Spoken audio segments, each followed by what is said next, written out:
Hey guys, আজকে অনেক দিন পর একটা ভিডিও নিয়ে এসেছি। আর এই কাজটা হচ্ছে আগের মাসের 25 তারিখের স্বাদের কাজ।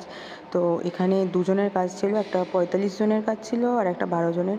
এই যে দেখতেই পাচ্ছ, এটা আমাদের মাছের পিস, যেটা 80 থেকে 90 গ্রামের হয়। এটা কাতলা মাছ, একদম ফ্রেশ, সকালবেলা গিয়ে কাটিয়ে আনি।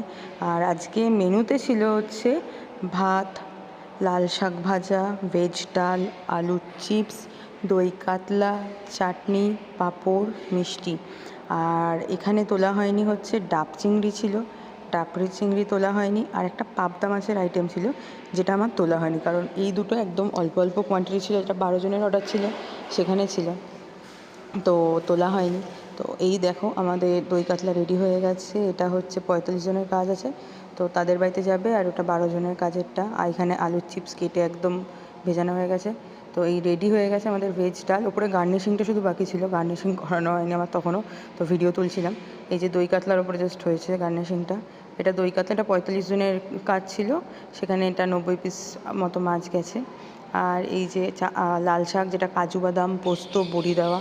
আর আমাদের দেরাদুন চালের ভাতও একদম লম্বা ঝরঝরা ভাত। আমাদের চাটনি বেশিরভাগ সময় যায় হচ্ছে আমসত্ত্ব, খেজুর, কাজু বাদাম কিশমিশ দেওয়া চাটনি, যেটা কাজু বাদাম কিশমিশ আমসত্ত্ব সব ভরে ভরে পাবে। আলুর চিপস কারি পাতা বাদাম কাঁচা লঙ্কা দিয়ে একদম তৈরি। এই যে ডাল, এই যে দই কাতলা, এটা হচ্ছে পটল চিংড়ি। চিংড়িগুলোর সাইজ আমাদের যথেষ্ট বড় থাকে। এই যে বাদাম দেওয়া আর এই যে কাজু কিশমিশ দেওয়া চাটনি। এই যে এটা হচ্ছে 45 জনের খাবারটা যাচ্ছে, তো সেটার একটা ভিডিও করতে পেরেছি। এই যে কিছুটা প্যাক হওয়া ছিল। তো তোমরা আমার এই কাজটা দেখে বলো কেমন হয়েছে। এই যে পুরো সাজানো ছিল। আর কন্ট্যাক্ট করতে হলে আমি নিচে নাম্বার দিয়ে দিয়েছি, আমাদের সাথে কন্ট্যাক্ট করে নিতে পারো। টাটা।